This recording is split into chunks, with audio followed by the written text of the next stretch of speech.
இயேசு கிறிஸ்து சொன்னார், நீங்கள் உலகமெங்கும் போய் சர்வ சிருஷ்டிக்கும் சுவிசேஷத்தை பிரசங்கியுங்கள் என்றார். அது அவருடைய கட்டளை. ரட்சிக்கப்பட்டிருக்கிற நாம், கிறிஸ்துவின் அன்பை அனுபவித்துக் கொண்டிருக்கிற நாம், இந்த ரட்சிப்பின் சுவிசேஷத்தை உலகிற்கு அறிவித்தாக வேண்டும். அந்த முயற்சியை செய்தான் பவுல். அதனால் இக்கோனியா மற்றும் அந்தியோக்கியா பகுதிகளுக்கு சென்று, இன்னும் லீஸ்தீரா என்ற ஊர்களுக்கெல்லாம் சென்று சுவிசேஷத்தை அவன் அறிவித்துக் கொண்டிருந்தான். சுவிசேஷத்தை அறிவிக்க வேண்டும் என்று அவனுக்கு யார் சொன்னது? இயேசுவே சொல்லியிருந்தார். உலகமெங்கும் போய் சர்வ சிருஷ்டிக்கும் சுவிசேஷத்தை பிரசங்கியுங்கள் என்று இயேசு கட்டளையிட்டிருந்தார். அது அவருடைய கட்டளை. தேவனுடைய சித்தத்தின்படி செய்து சுவிசேஷத்தை அறிவிக்கையில் பவுலை அடித்தார்கள். அப்படின்னு என்ன அர்த்தம்? நாம் தேவ சித்தத்தை செய்கிற வேளையில சுவிசேஷத்தை பிரசங்கித்தால், சுவிசேஷத்தை பிரசங்கிக்கச் செய்தால், நம்முடைய வாழ்க்கையில நாம் உயிரோடு இருக்கிற இந்த காலத்தில் சாதாரணமாக சகஜமாக சிரமங்கள், கஷ்டங்கள், சிக்கல்கள், பிரச்சனைகள், வியாதி, வேதனைகள் இருக்கும். உலகத்தார், அந்நியர்கள் எப்பேற்பட்ட கஷ்டங்களுக்குள்ளாக இருக்கிறார்களோ, எப்பேற்பட்ட சிரமங்களை அனுபவிக்கிறார்களோ, இன்னும் பாடுகளை, வியாதிகளை காண்கிறார்களோ, அதே வியாதி வேதனைகளுக்குள்ளாக, சிரமங்கள், கஷ்டங்களுக்குள்ளாக நாமும் செல்வோம். அப்ப மனதில் எழும் கேள்வி என்னவென்றால், அப்போ அவங்களுக்கும் கஷ்டங்கள் வருது, நம்மளுக்கும் அதே கஷ்டங்கள் வருதுன்னா அப்ப டிஃபரன்ஸ் என்னங்க இருக்கு? நாம தேவனை சேவிப்பதிலே, தேவனை விசுவாசிப்பதிலே இந்த கேள்வி சாதாரணமாக எழக்கூடும். எழுமா எழாதா? பிறருக்கும் கஷ்டங்கள் இருந்து, ஆண்டவரை அறியாதவர்களுக்கும் கஷ்டங்கள் இருந்து, அதே கஷ்டங்கள் நமக்கும் வருகிறது என்றால், அப்போ தேவனை நம்ப வேண்டிய அவசியம் என்ன இருக்கிறது என்ற கேள்வி சாதாரணமாக எழலாம். இப்போ என்னுடைய கேள்விக்கு பதில கொஞ்சம் யோசிச்சு பாருங்க.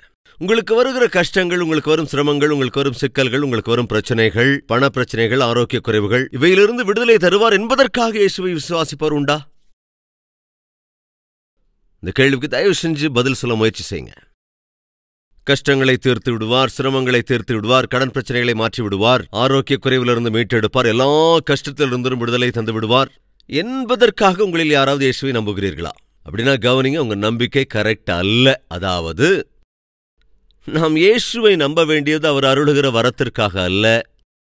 நாம் இயேசுவை விசுவாசிக்க வேண்டியது அவர் தரும் ஆசீர்வாதங்களுக்காக அல்ல. நாம் இயேசுவை விசுவாசிக்க வேண்டிய முக்கிய காரணம் என்னவென்றால் சரீர பிரகாரமான ஆசீர்வாதங்களுக்காக அல்லவே அல்ல. பிறகு நீ நம்பினாலும் நம்பாவிட்டாலும் உன் மீது ஒரு பயங்கரமான சிட்சை காத்துக் கொண்டிருக்கிறது. அந்த சிட்சை என்னவென்றால் நரகம். அக்கினி அவியாத, புழுக்கள் சாகாத ஒரு பயங்கரமான இருள் நிறைந்த அக்கினி சூளையிலே நீ யுகயுகமாயிருக்கப் போகிறாய். நரகத்திற்கு ஒருவேளை சென்று விட்டால் அதிலிருந்து வெளியேயே வர முடியாத ஒரு பயங்கரமான சிட்சை, பிறந்ததிலிருந்து இன்று வரைக்கும் நீ செய்த பாவங்களின் அடிப்படையில் அந்த பயங்கரமான நரகம் உனக்காக காத்துக் கொண்டிருக்கிறது. இயேசு கிறிஸ்து இந்த உலகத்திற்கு வந்த முக்கிய காரணம் என்னவென்றால், அழிந்து போய்க் கொண்டிருக்கிற, நரகத்திற்கு போய்க் கொண்டிருக்கிற, நரகத்தில் பாடுபடப் போகிற உன்னை ரட்சிப்பதற்காகத்தான் இயேசு உலகிற்கு வந்தார்.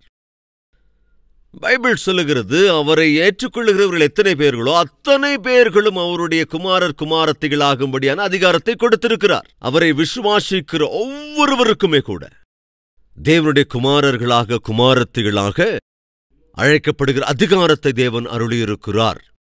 இந்த பூமியிலே எதற்காக நாம் தேவனுடைய பிள்ளைகள் என்று முத்தரிக்கப்பட வேண்டும் என்றால், நாம் தேவனுடைய குமாரர்கள், குமாரத்திகள் என்ற முத்திரை இல்லாவிட்டால் நாம் பரலோகத்திற்கு போகிற வாய்ப்பு இருக்காது. பரலோகம் தேவன் வாசம் பண்ணுகிற வீடு. அந்த வீட்டில் அவருடைய பிள்ளைகள் தான் இருப்பார்கள். என்றால் யாரெல்லாம் இயேசு கிறிஸ்துவை தங்கள் சொந்த இரட்சகராக ஏற்றுக்கொள்ளுகிறார்களோ அவர்கள்தான் பரலோகத்திலே தேவனோடு யுகயுகமாயிருக்கப் போகிறார்கள். இந்த வேளையில் என்னுடைய கேள்வி, உங்களில் எத்தனை பேர் ஆண்டவராகிய இயேசு கிறிஸ்துவை அங்கீகரித்திருக்கிறீர்கள், விசுவாசிக்கிறீர்கள் என்பதை ஒருமுறை கையுயர்த்தி காட்டுறீங்களா? ஆனால் நீங்கள் தேவனுடைய பிள்ளைகள் என்ற முத்திரையை பெற்றிருக்கிறீர்கள்.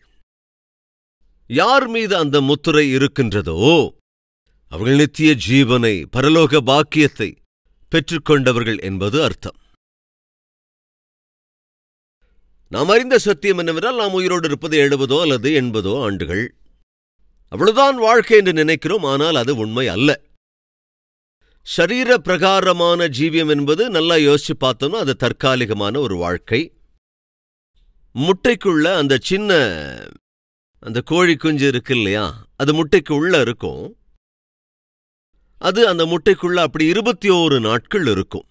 அப்படி 21 நாட்கள் அந்த முட்டைக்குள்ளாக இருக்கும்போது அது என்ன நினைக்குமா? இதுதான் என்னுடைய பிரபஞ்சம், இதுதான் என்னுடைய வாழ்க்கை, இதுதான் என்னுடைய ஆயுள். எது அதோட பிரபஞ்சம்? அந்த முட்டை. அது என்ன நினைக்குது, இந்த முட்டைக்குள்ளதான் என்னுடைய வாழ்க்கை என்று. எத்தனை காலம் தன் வாழ்க்கை? 21 நாட்கள் தான் தன் வாழ்க்கை என்று அது உண்மையில நினைத்துக் கொள்ளும். என்னுடைய ஆயுள் 21 நாட்கள் தான், என் வாழ்க்கை இந்த முட்டைக்குள்ளாகத்தான் என்று நினைத்து நினைத்து நினைத்து அந்த 21 நாட்கள் கடந்த பிறகு அந்த ஓட்டை உடைத்து கொண்டு அது வெளியே வருகிறது. அப்ப இந்த மகா பெரிய உலகத்தை பார்த்து அப்படியே ஆச்சரியப்பட்டுடும், பூரித்து வியந்து, என்னது இவ்வளவு பெரிய உலகமா? தயவு செஞ்சு கவனிங்க, இந்நாட்களில் நாம் எல்லோருமே கூட ஒரு முட்டைக்குள்ளதான் இருக்கிறோம். எது அந்த முட்டைன்னா, நம்ம கண்களுக்கு முன்னால இருக்கிற இந்த உலகம்தான். இது ஒரு முட்டை மாதிரி தான். எவ்வளவு காலம் நம்ம ஆயுஷ் அதிக பலத்தோடு இருந்தா 70 அல்லது 80 வருடங்கள், அதுதான் நம்ம ஆயுள் காலம் அப்படின்னு நாம நினைக்கிறோம். ஆனா அது உண்மை இல்லை. ஆயுள் என்பது உங்கள் சரீரத்துக்கு தானே தவிர ஆவிக்கு அல்ல. ஏனென்றால் ஆவி ஆத்மாவுக்கு மரணம் இல்லை. எப்பொழுது இந்த சரீரத்திலே இருக்கிற ஆவி இந்த சரீரத்தை விட்டு பிரிகிறதோ அப்பொழுது இந்த சரீரம் மண்ணுக்கு இரையாகிறது. ஆவியை சுமந்து கொண்டிருக்கிற சரீரம், அந்த ஆவியை அதாவது சுமந்து கொண்டிருக்கின்ற ஒரு வாகனம்தான் இந்த சரீரம். சோ கவனிங்க, இந்த சரீரத்துக்குள் இருக்கிற ஆவிக்கு மரணம் இல்லை. யுகயுகமாய் அந்த ஆவி இருக்கப் போகிறது. எனவே நாம் புரிந்து கொள்ள வேண்டியது என்னவென்றால், இயேசு கிறிஸ்து இந்த உலகத்திற்கு வந்ததே நரகத்திற்கு போக வேண்டிய உன்னுடைய ஆவியை ரட்சிப்பதற்காகவே. உன்னுடைய ஆவி உன் சரீரத்திலே இருக்கும்போது என்னென்ன தவறுகளை எல்லாம் அது செய்ததோ, அதாவது சரீரப்பிரகாரமாக நாம் செய்த பாவத்தினாலே ஆவிக்கு சிக்ஷை வரப்போகிறது. யுகயுகமாய் அந்த ஆவி நரகத்தில் தள்ளப்பட போகிறது. இது மிகவும் பயங்கரமான சிக்ஷை. இந்த பயங்கரமான சிக்ஷையிலிருந்து நம்மை தப்புவிப்பதற்காகத்தான் தேவன் தம்முடைய குமாரனை, ஆண்டவராக இயேசுவை இந்த உலகிற்கு அனுப்பினார். எதற்காக அனுப்பினார்? நீயும் நானும் கெட்டழிந்து போகக்கூடாது என்பதற்காக. நீயும் நானும் என்றால் ஒரு கேள்வி. சதீஷ்குமார், அதாவது என்ன, நீங்க சதீஷ்குமார் அப்படின்னு அழைக்கிறீங்க. இப்போ நான் சதீஷ்குமார். இப்ப என்னுடைய கேள்வி என்னன்னா, அந்த சதீஷ்குமார் அப்படிங்கிற பேர் என்னுடைய ஆவிக்குரியதா சரீரத்துக்குரியதா? அது என் சரீரத்திற்கு வைத்த பெயர் அப்படிங்கிறத கை வைத்துங்களே பார்க்கலாம். எஸ், சதீஷ்குமார் என்றால் அது இந்த சரீரம், ரைட். ஒரு நாள் நானாக இருந்தாலும் நீங்களாக இருந்தாலும் நாம் எல்லோருமே இந்த உலக யாத்திரையை முடித்தாக வேண்டும். அப்போ செய்தி வரும். என்னன்னு உங்களுக்கு தெரியுமாங்க? என்னது? அவரு போயிட்டாராம். யாரு போயிட்டாரு? அந்த சதீஷ்குமார் போயிட்டாரா? சதீஷ்குமார் போயிட்டாரா? அங்க சரீரம் இருக்குமா இல்லையாங்க? இந்த பாடி அங்க இருக்குமா இல்லையா?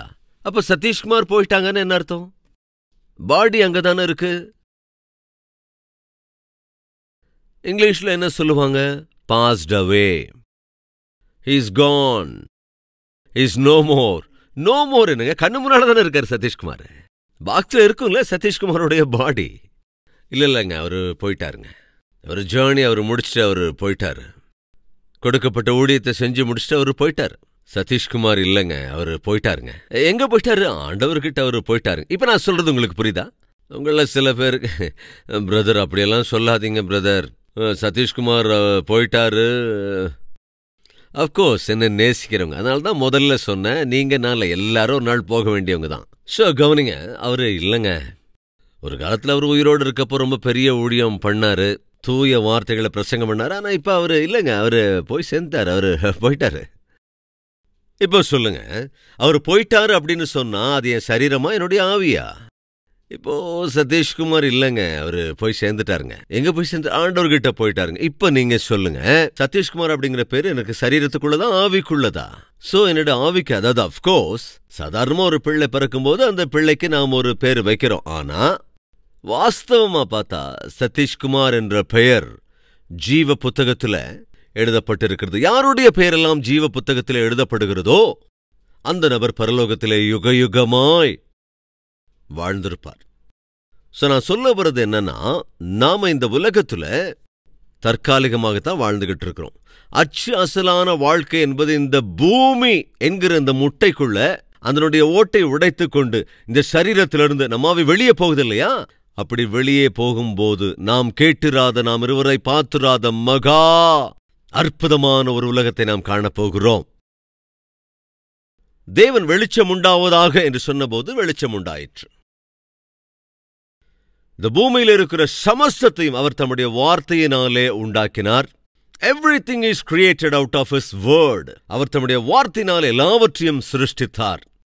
அது நேரம் தயவு செஞ்சு கவனிங்க.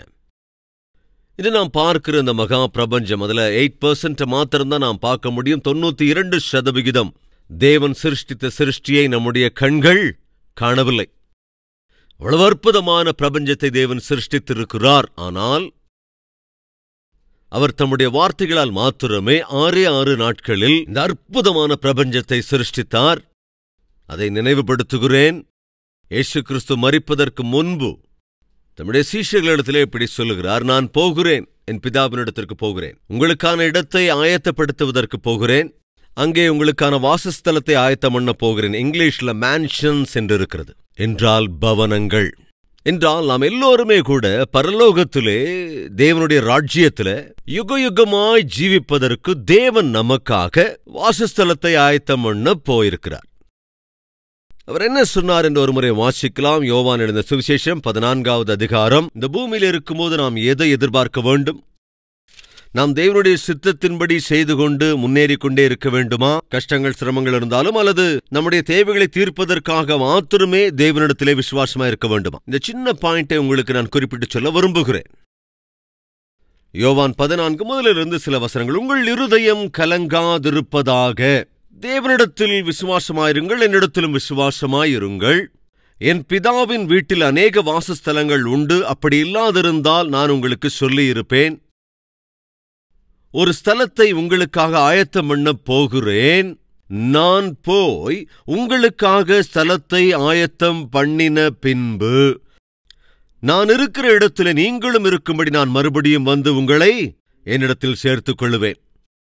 உங்களுக்காக ஸ்தலத்தை நான் ஆயத்தம் பண்ண போகிறேன். நீங்கள் வந்து தங்குவதற்கு தேவையான ஏற்பாடுகளை நான் செய்ய போகிறேன். ஏற்கனவே சொன்னதை போல இங்கிலீஷ் பைபிள் என்ன சொல்கிறது என்றால், I am going to prepare mansions for you. உங்களுக்கான பவனங்களை தயார் பண்ண நான் போகிறேன். அப்படி தங்குமிடத்தை ஏற்பாடு செய்த பிறகு மறுபடியும் நான் வந்து உங்கள் எல்லோரையும் என்னோடு அழைத்து போவேன் என்று தேவன் நமக்கு வாக்கு பண்ணியிருக்கிறார். அவர் நமக்கான ஸ்தலத்தை, நாம் அங்கே வாழ்ந்திருப்பதற்காக அந்த பரலோகத்தில ஸ்தலத்தை ஆயத்தம் பண்ண போனார். அப்படி சென்று இதுவரை 2000 ஆண்டுகள் சென்று விட்டது.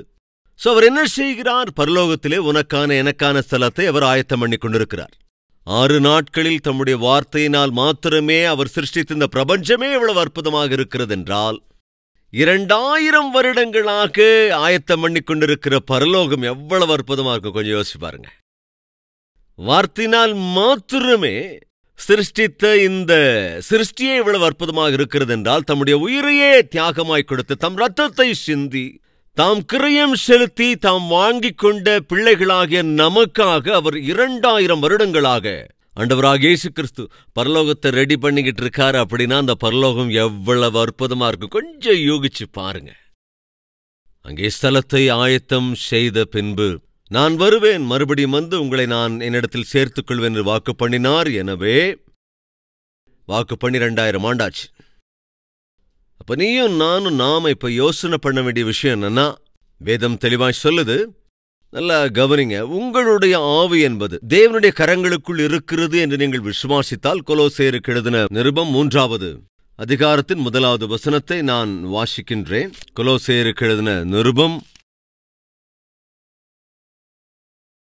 3வது அதிகாரம் 1 வசனம். நீங்கள் கிறிஸ்துவுடனே கூட எழுந்ததுண்டானால் மேலானவைகளை தேடுங்கள். மேலானவைகளை தேடுங்கள். நீங்கள் இயேசு கிறிஸ்துவை விசுவாசிப்பீர்கள் என்றால், இயேசு கிறிஸ்து மரித்தார், அவர் அடக்கம் பண்ணப்பட்டு 3ஆம் நாள் உயிர்த்தெழுந்தார். ரைட்? இயேசு கிறிஸ்து சிக்ஷையை அனுபவித்த போது நாம இல்ல. இயேசு கிறிஸ்து அடக்கம் பண்ணப்பட்ட போதும் நாம் இல்லை. இயேசு கிறிஸ்து திரும்ப உயிர்த்தெழுந்த போதும் நாம் இல்லை. ஆனால் வேதம் திட்டமாய் சொல்லுகிறது, கடந்த காலத்திலே, அப்ப இருந்த அந்த காலத்திலே, அதற்கு பின்னுள்ள காலத்திலும் நாம் செய்கிற ஒவ்வொரு பாவத்தின் நிமித்தமும் இயேசு கிறிஸ்து சிலுவையிலே மரித்தார். அதாவது கடந்த காலத்தில் நாம் செய்த தவறுகளுக்காகவும், இப்பொழுது செய்து கொண்டிருக்கிற பாவங்களுக்காகவும், வரப்போகிற நாட்களில் தெரிந்தோ தெரியாமல் செய்யக்கூடியவர்களுக்காகவும் இயேசு கிறிஸ்து சிலுவையிலே மரித்தார். ஆனா அன்னைக்குத்தான் நாம இல்லையே.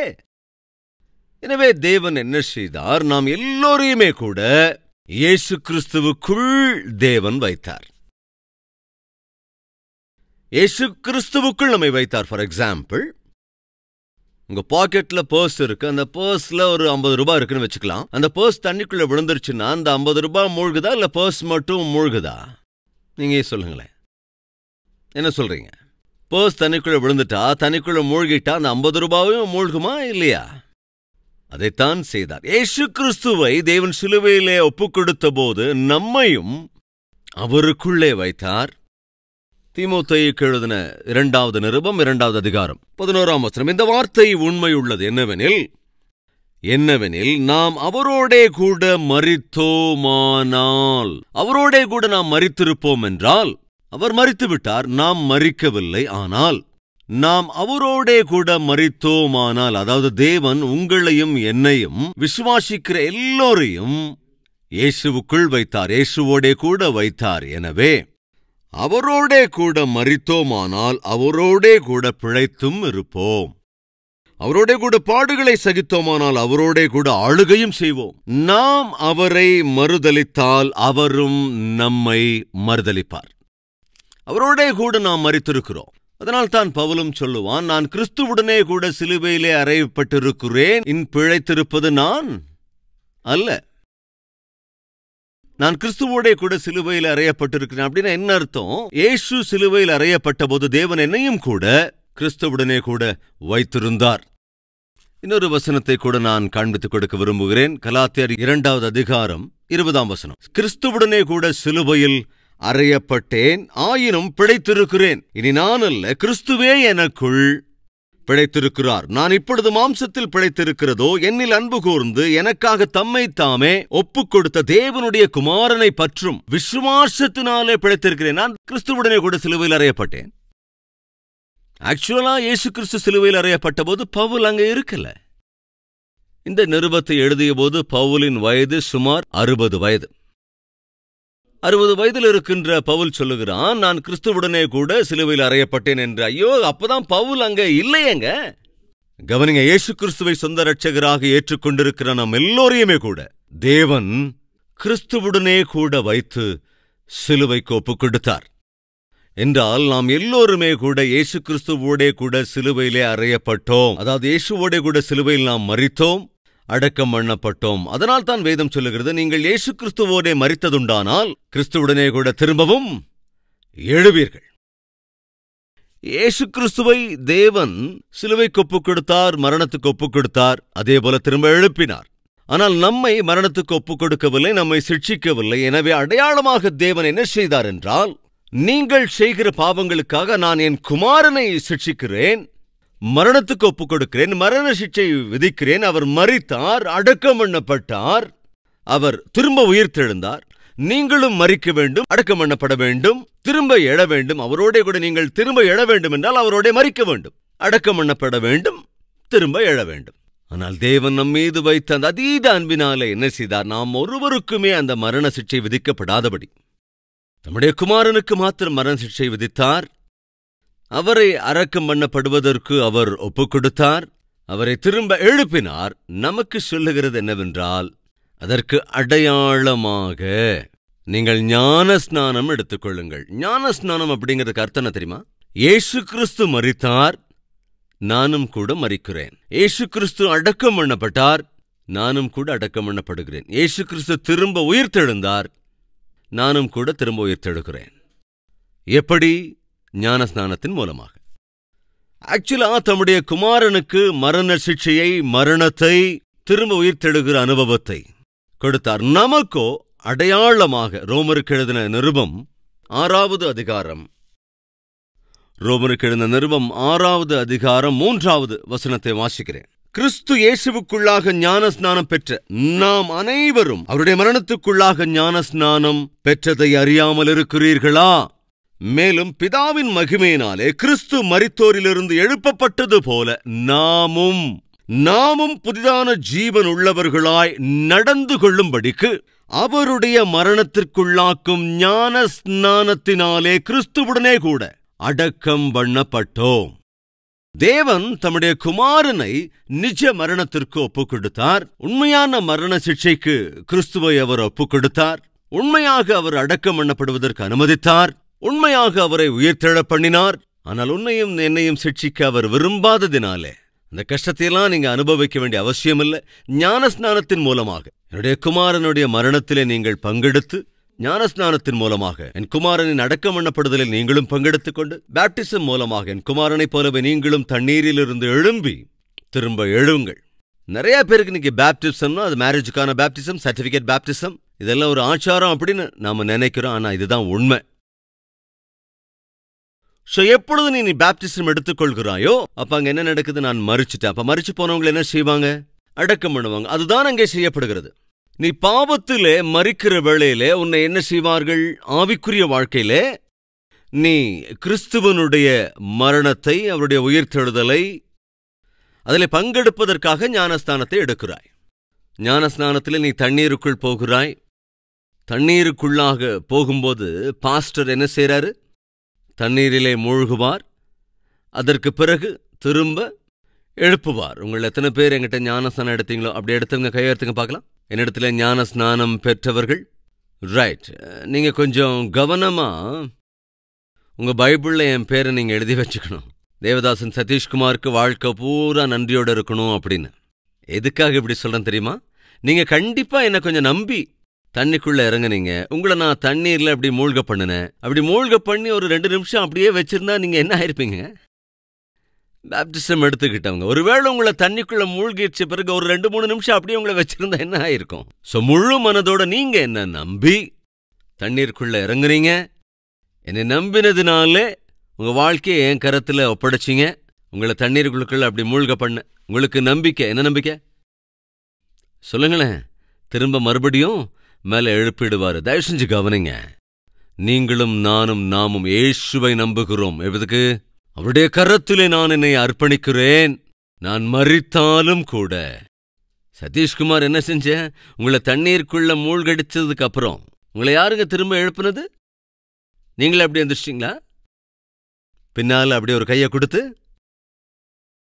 உங்க நம்பிக்கை கெட்டு போகல. ஏன்னா ஞானஸ்நானம் கொடுத்த உடனே திரும்ப உங்களை அப்படியே எழுப்பிட்ட. இது எதை காட்டுகிறது என்றால், இது ஒரு அற்புதமான அடையாளங்க. அதாவது நாம் இயேசு கிறிஸ்துவை விசுவாசித்து நம்முடைய வாழ்க்கையை அவரிடத்தில் அர்ப்பணித்தால் ஒரு நாள் வரப்போகிறது. நாம் எல்லோருமே கூட நம் கண்களை மூடிவிடுவோம். அவருடைய கரங்களுக்குள் நாம் நம் கண்களை மூடினால், ஒரு மேய்ப்பனாக நீங்கள் என்னை நம்பின ஒரே காரணத்துக்காக தண்ணிக்குள்ள அப்படி கொண்டு போய் உடனே எப்படி மேலே எழுப்பிட்டேனோ, நாம ஆண்டவருடைய பிள்ளைகளாய் நம் கண்களை மூடின உடனே தேவன் என்ன செய்வார் தெரியுமா? நம்மை திரும்ப எழுப்புவார். பரலோகத்திற்கு அழைத்துக் கொண்டு போய் விடுவார். அதுதாங்க அடையாளம். நான் சொல்ல வந்தது என்னன்னா, அதாவது நமக்கு தெரியாமலேயே தேவன் நம்முடைய நிரந்தர வாழ்க்கையை குறித்து, நித்திய ஜீவனை குறித்து, பரலோகத்தில் நமக்காக செய்ய வேண்டியது எல்லாவற்றையும் அவர் செய்து முடித்து விட்டார். கோழிக்குஞ்சு 21 நாட்கள் முட்டைக்குள்ள இருந்து அந்த முட்டை தான் எல்லாம் அப்படின்னு நினைச்சுக்கிட்டே இருக்கும். நாமும் கூட இந்த பூமி என்கிற முட்டைக்குள்ளாக இருந்து கொண்டு இதுதான் எல்லாம் அப்படின்னு நினைக்கிறோம். இதுதான் எல்லாம் அல்ல. இந்த முட்டையை விட்டு உன்னுடைய ஆவி திடீரென்று வெளியே போகும். அப்படி போகிற போது ஒரு பெரிய பிரபஞ்சத்தை நீ காணப்போகிறாய். அந்த பெரிய பிரபஞ்சம் என்ன? தேவன் உனக்காக 2000 வருடங்களாக ஆயத்தம் பண்ணிக் கொண்டிருக்கின்ற அந்த அற்புதமான பிரபஞ்சத்தை நீ சுதந்திரித்துக் கொள்ளப் போகிறாய். அதுதான் உண்மையான பிரபஞ்சம். என் அன்பு சகோதர சகோதரிகளே, அந்த பிரபஞ்சத்தில் உங்கள் ஒருத்தரும் தயவு செஞ்சு மிஸ் பண்ணிடாதீங்க. அந்த பிரபஞ்சத்தில் தேவன் உருவாக்கி வைத்திருக்கிற அற்புத பிரபஞ்சத்திற்குள் நாம் நுழைய வேண்டும் என்றால், இந்த உலகத்தில் இருக்கிற பொன் எல்லாத்தையும் வைத்தால் கூட அந்த பரலோகத்திற்கு போகிற டிக்கெட்டை நம்மளால வாங்கவே முடியாது. அப்ப எப்படித்தாங்க பரலோகத்துக்கு போறது? ரொம்ப சிம்பிள். ஆண்டவராகிய இயேசு கிறிஸ்துவை உண்மையாய் விசுவாசிப்பதன் மூலம் பரலோகத்திற்கு நாம் போக முடியும். சொன்ன விஷயங்களை மறந்துடாதீங்க. பூமி என்கிற இந்த முட்டைக்குள்ளாக நாம் இருக்கிறோம். இது உண்மையான பிரபஞ்சம் அல்ல, அசல் பிரபஞ்சம். இந்த பூமி என்கிற முட்டையிலிருந்து நம்முடைய ஆவி வெளியே போகும்போது நாம் காண முடியும். அந்த பிரபஞ்சத்தின் உன்னதமான நிலைமையில் இருப்பதற்கு இந்த பூமியிலே நம்மால் செய்ய முடிந்த நல்ல காரியங்களை செய்வோம். அப்படி நல்ல காரியங்களிலே மேன்மையானது இயேசு கிறிஸ்துவை குறித்த செய்தியை, நற்செய்தியை, சுப செய்தியை இந்த உலகத்திற்கு அறிவிப்பதுதான். எனவே செய்தியை, இந்த நற்செய்தியை உலகத்திற்கு அறிவித்துக் கொண்டிருக்கின்ற நீங்கள் மிகுந்த பாக்கியவான்கள் என்ற சத்தியத்தை மறந்துடாதீங்க. உங்கள சில பேர் ஒரு தடவை இல்லாமல் 2 தடவை இல்லாமல் 10 தடவையோ 20 தடவைகளோ அதற்கு மேலும் கல்வாரீஸ்வரத்தை தாங்கியோர் இருக்கிறீர்கள். எதற்காக நீங்கள் இப்படி செய்கிறீர்கள்? பரலோகத்திலே உங்கள் ஆஸ்தியை சேர்த்து வைத்துக் கொள்கிறீர்கள். அதைத்தான் பைபிள் சொல்கிறது. இந்த உலகத்திலே நீங்கள் சொத்தை சேர்க்க வேண்டிய அவசியம் இல்லை. பரலோகத்திலே ஆஸ்தியை பெருக்க வேண்டும் என்றால் ஆத்துமாக்களை ஆதாயம் செய்வது. அப்படி அற்புதமான காரியத்திலே நீங்கள் பங்கெடுத்திருக்கிறீர்கள். குறிப்பாக அதற்காக உங்கள் எல்லோருக்கும் மனப்பூர்வமான நன்றியை நான் தெரிவித்துக் கொள்கின்றேன். எல்லோரும் ஒருமனப்பட்டு ஜெபிக்கலாம், கண்களை மூடி.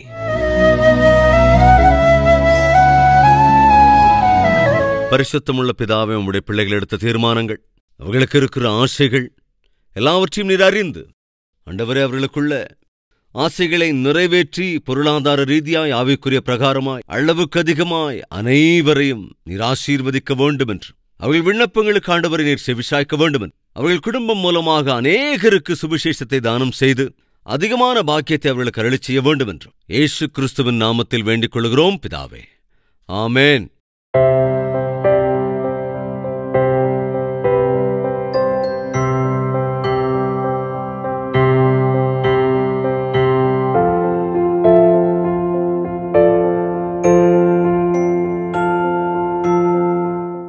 எங்கள் முகவரி: கல்வரி, தபால் பெட்டி எண் 30, குக்கட்பள்ளி, ஹைதராபாத் 72.